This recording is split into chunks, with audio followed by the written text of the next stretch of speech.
As educators, when we hear we're having a professional development day, the first things that probably start coming to our mind is how many lesson plans can I write? How many emails can I get through? And what can I check off my to-do list?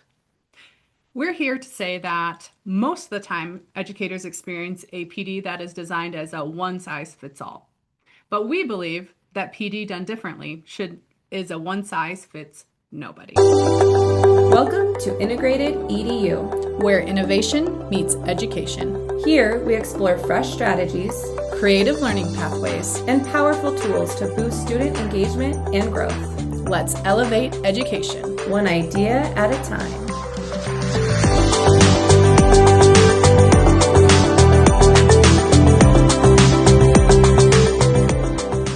Hey everyone, welcome back to Integrated EDU. I'm Megan. And I'm Kara. Today's episode is going to be a little bit different than what we normally talk about. It's all about professional development in the education space. As Kara just said, PD done differently because one size fits nobody. So we're here to kind of debunk a little bit of professional development, how we have started to give PD a little bit different to our educators, and how it exactly relates to what we do for our students in our classroom. One thing to think about is a lot of times we experience PD in a way that we would never accept instruction to be given to students in the classroom. Yeah. So we often ask, like, why is that acceptable for teachers to experience PD? As adults, we all have different ways that we learn and take in information, and that needs to be taken into consideration when we give professional development to educators.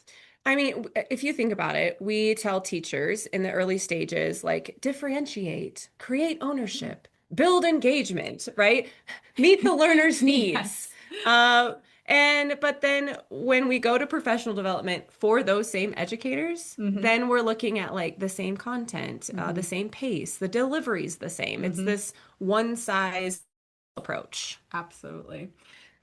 What, what we're going to be talking about is how can we give PD that is not a one size fits all and what that experience might look like for our educators. Yeah. So if you think about in our classroom, Kara and I are big in creating experiences for our students, multiple pathways of learning. We want students to experience and feel connected to the content that they're being taught. And in order to do that, it can't be a sit and get approach. We throw in experiences.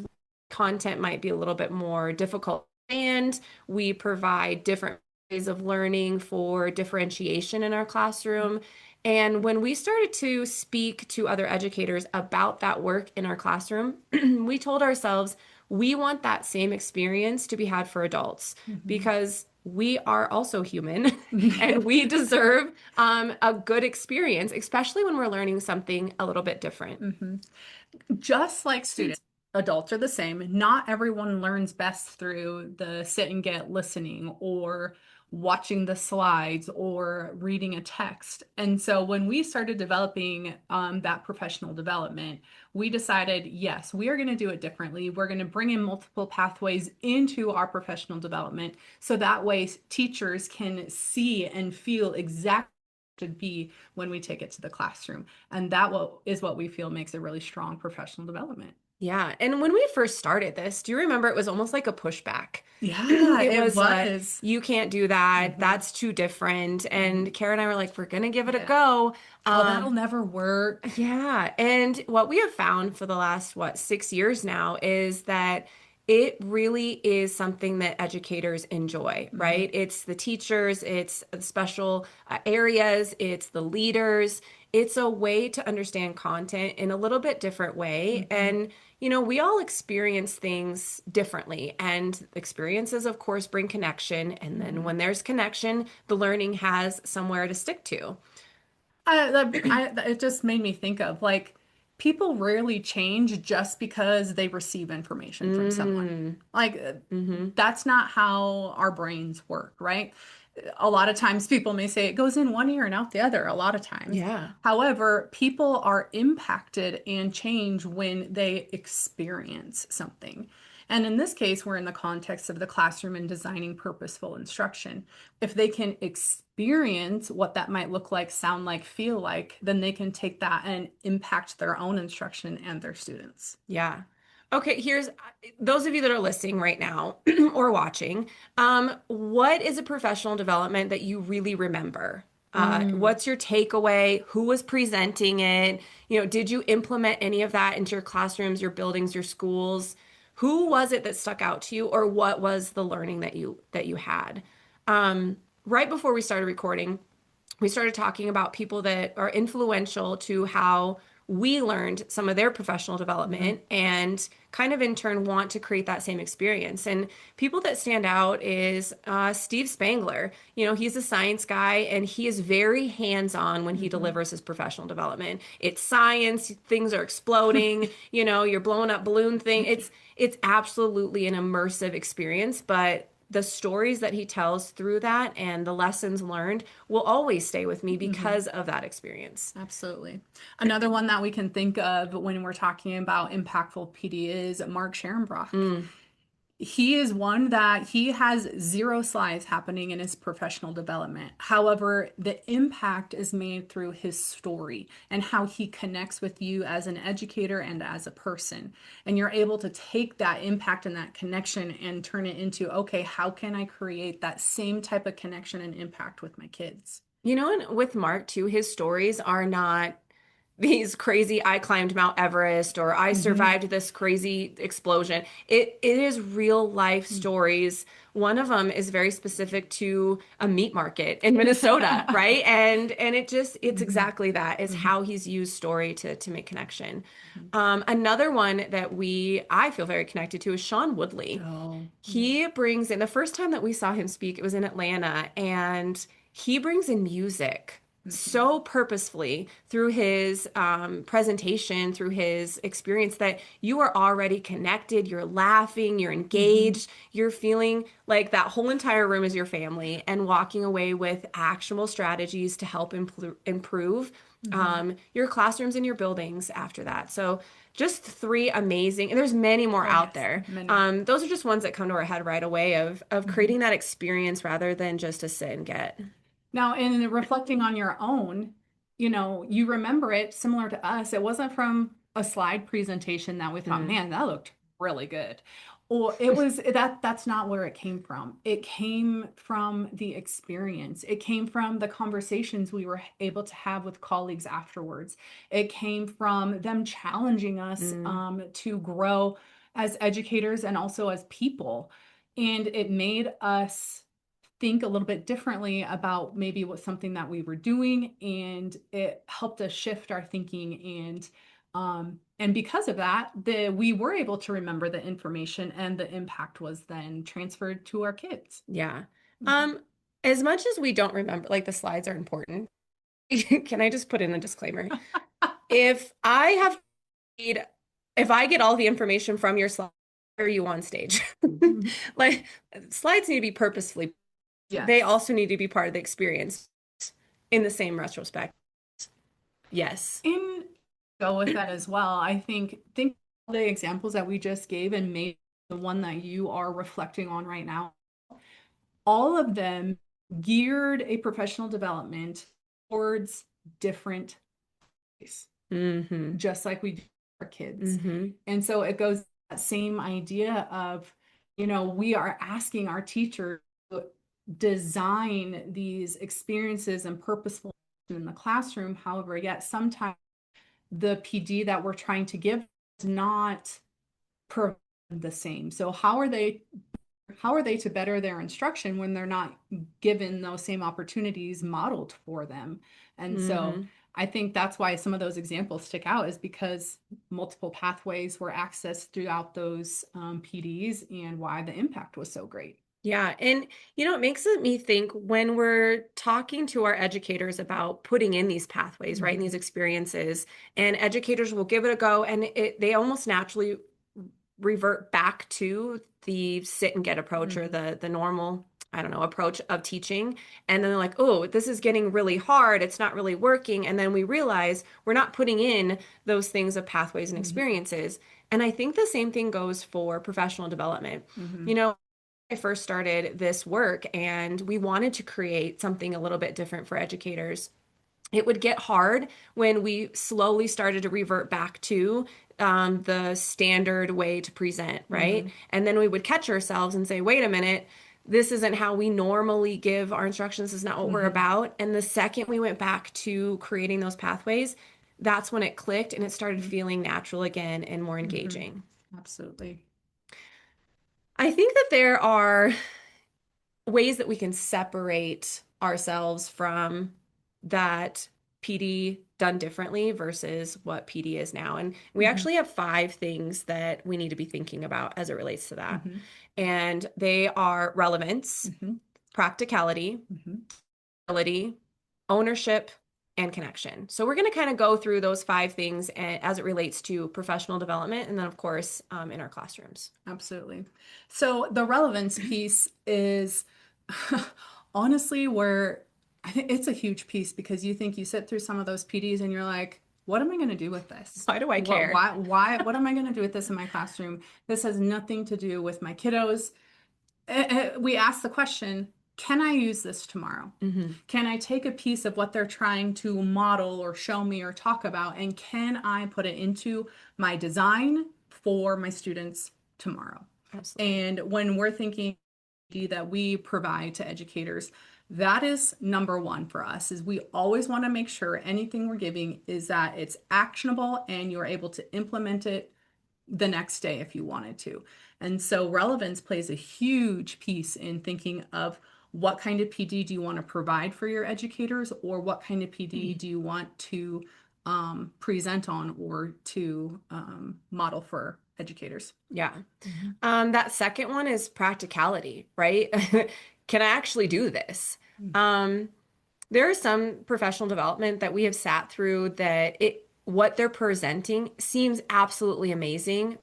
Maybe our school doesn't support what they're saying, or Mhm. maybe the money in order to do that, or maybe the time that we have, or maybe I don't have the team. There's all these reasons that we can Mhm. say, like, I don't know if I can put that in.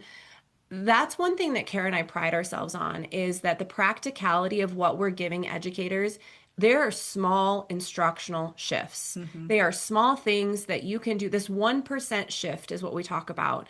And easy things that you can try. And it's not this complete overhaul Mhm. situation. We're not spending a ton of money. You don't need a huge team to do this. It's something that you can take and use, and it Mhm. makes sense in your classroom.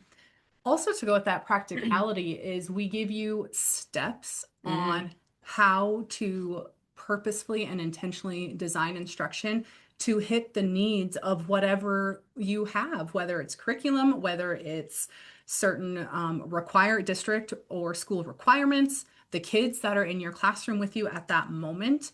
And so not only the small shifts that you can be implementing, but also the steps on how to design those things while still maintaining the level of mastery and rigor that you want your students to have and walk away with. yeah.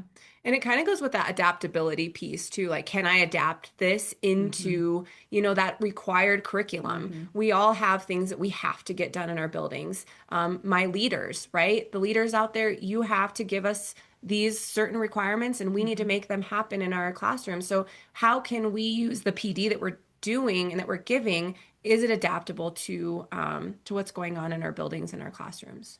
And I think that's one thing when we give PD that makes it unique is because we customize our PD Hmm. to the buildings, the schools, the districts that we work with in order to make sure that those teachers feel successful in adapting the standards, the curriculum, along with the pathways and experiences that are going to make the biggest impact. Yeah. Mhm. Absolutely. Mhm. Mm. Also, we talked about ownership, right? Mhm. Can I decide how this fits with my students? Yes. if you're delivering professional development, you have how many educators sitting in front of you and how many students will that impact, Mhm. right? There is no way to give PD to meet all the needs of all the students and all the educators. But when you deliver a PD that they can see how it's going to fit their students in their classrooms that exact year, Mhm. that's next level, right? Mhm. And being, I don't know, educators are absolutely amazing. They are. You give one idea to one educator and they pop off ideas like crazy. It's like popcorn in a microwave. They're just like, what about this and this Mhm. and this and this? And I think that's where we don't give, maybe sometimes in this professional development, space Mhm. for educators to have professional talk Mhm. and get those ideas and to generate things for their students right now. Mhm. I think that ownership piece is, how it fits, and it might even go with the fifth one of connection is in these PDs, we are trying to provide clarity for these educators on what this could look like or how it fits. And when you provide clarity, the next step is then creativity. They have Mm, space to be creative once they've received clarity of, what this might look like, what it might sound like, and how it might fit into their own space. And then the fifth one to go along with it with the connection is, you know, can the educators you're providing PD with, can they see why it matters? hmm. Can they see the purpose behind what it is that you're trying to relate to them or trying to share with them? Yeah. And these five that we're talking about, we're relating it to professional development right now, but they also apply to our classrooms, Oh, right? They absolutely. also apply to leaders leading a team of teachers. We have to have that piece. We have to be adaptable. It's our class to a T. And so if you're listening to this, I don't provide professional development. I just sit through it, or Mhm. I don't want to stand up and other teachers. These five things are something that also to keep in the front of you when you're designing lessons for your students. Mhm. It's the same idea. Absolutely. All right, so we're all about small shifts.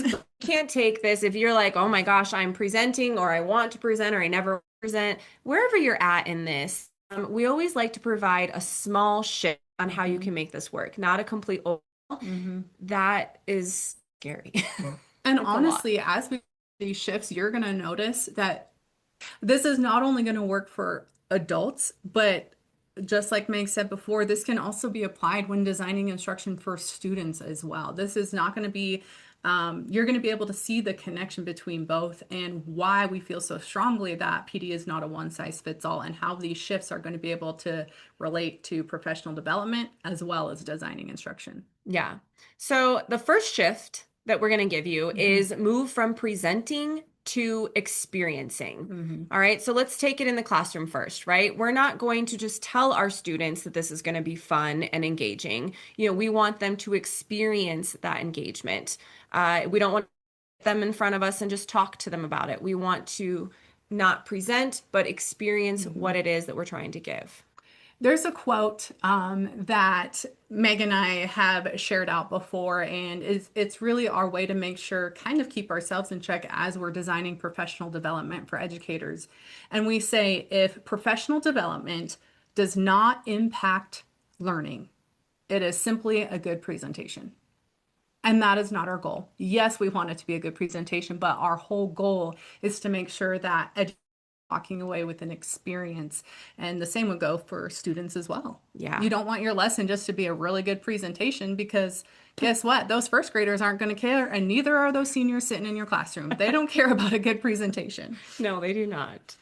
All right. So, second shift is move from one pathway to multiple pathways. And if you're not exactly sure when we were talking about pathways, Kara and I have created a framework, multiple pathways to learning. And there's seven. We've identified seven different pathways, easy ways to implement, and these apply to adults and to children. Mhm. And they're things like movement, auditory, visual arts, hands-on, music, right? And so when you are presenting, or I'm sorry, when you're providing an experience, not just presenting, thinking about other ways that you can give that information rather than just auditory, just listening. Mhm.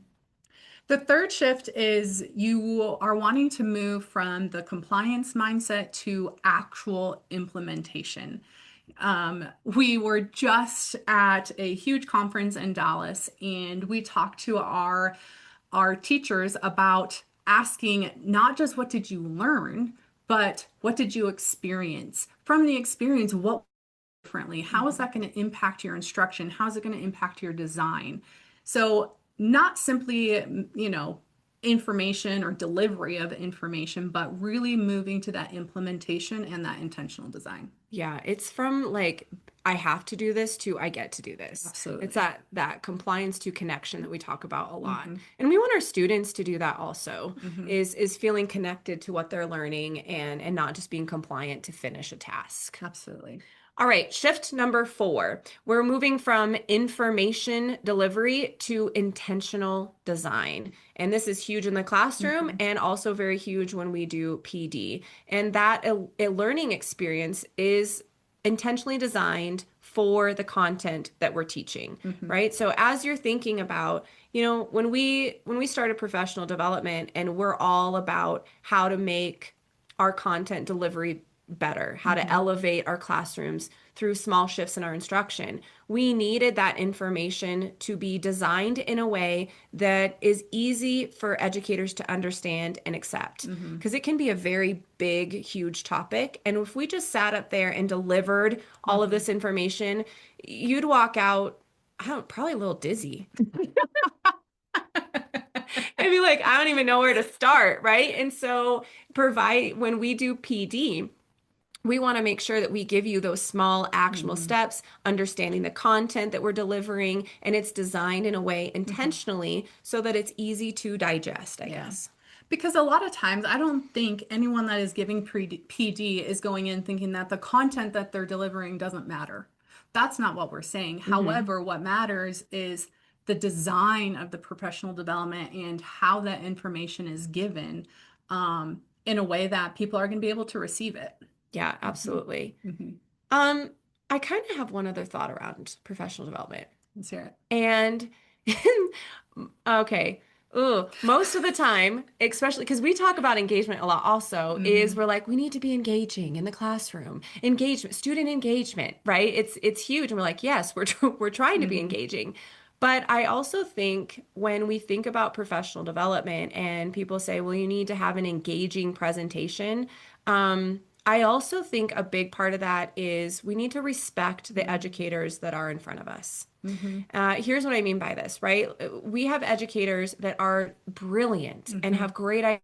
Their expertise is amazing, and we need to right? We need Hmm. to value the educator sitting in front of us.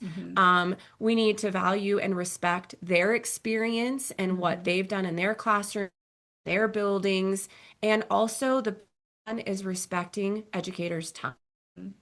We don't have time to fill and we don't want to time to fill the time, right? Hmm. And so when we walk into PD, that Kara and I really feel a lot is the patient, is the experience, is the delivery something that is worth their time? Hmm. Are they going to walk away with those actionable steps Hmm.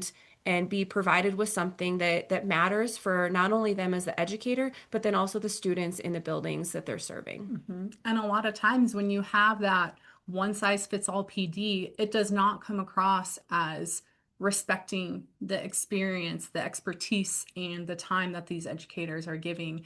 And so that is why we like to shift that mindset and we say a PD is not a one size fits all. It's a one Mm. size fits nobody. We are able to then kind of meet the educators where they are and um, honor their expertise and their time with the professional development that we're giving. Yeah. And it shouldn't feel, professional development shouldn't feel like something we have to survive. This is not games, right? It We've should. all been through those PDs, but that's not the goal of this. Yeah, and it's at no fault to Mhm. educators who maybe have given a PD that we've Mhm. been talking about. It's okay. Mhm. Maybe we don't know any different. We're nervous. We're not sure how to change. We hope that this provides you a little bit of information of how to deliver PD a little bit different. Mhm. And then also, those of you listening that aren't doing PD yourself, maybe you are hiring PD and you Mhm. need to look for educators that are giving that experience and thinking about the teachers that you're hiring PD for. Mhm. So we hope that this provided you a little bit of knowledge, open up the doors of what Kara and I have been up to the last 6 years. We really find joy in this work. Mhm. We just spent 3 days at a conference in Dallas called Elevate. Mhm. It was high energy. Loved the K2 teachers. The Mhm. conference people that put it on were absolutely amazing. Amazing. Mhm. Um, and we got to pour ourselves into over 900 educators, right, about different things and their takeaways and what they're going to do. It fills our buckets to be able to take what we know is working in our classrooms and give it to other educators and hope impact their students as well. Mhm. We have a lot more PD coming up this summer. We kind of talk about how it's the summer tour has Mm-hmm. started. We're going to be, in Las Vegas with the Innovative School Summits, also Nashville, and then we have a local Wyoming conference, TeacherCon, that we're going to be at as well. But we don't want you to forget that we also come to schools and districts to provide PD for educators that are going to truly make an impact on their instructional design, which will lead to growth in their students. Yeah, so if you're looking for professional development that's engaging and experience for your teachers, we do back to school, long-term consulting, day trainings, you name us. You can find us at megan@integratedk12.com or kara@integratedk12.com or look on social media under Integrated K12. Mhm. We are everywhere. Mhm. So we hope that we can connect with you and this provided a little bit of insight.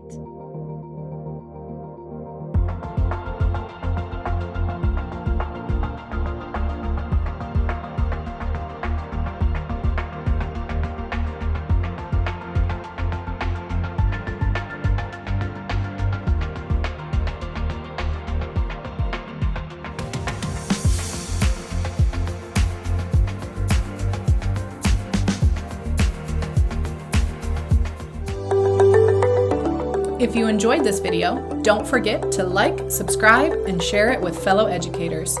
Join the conversation in the comments and let us know how you're applying these strategies in your classroom. Together, we can create meaningful learning experiences for all students. Thanks for watching. We'll see you in the next one.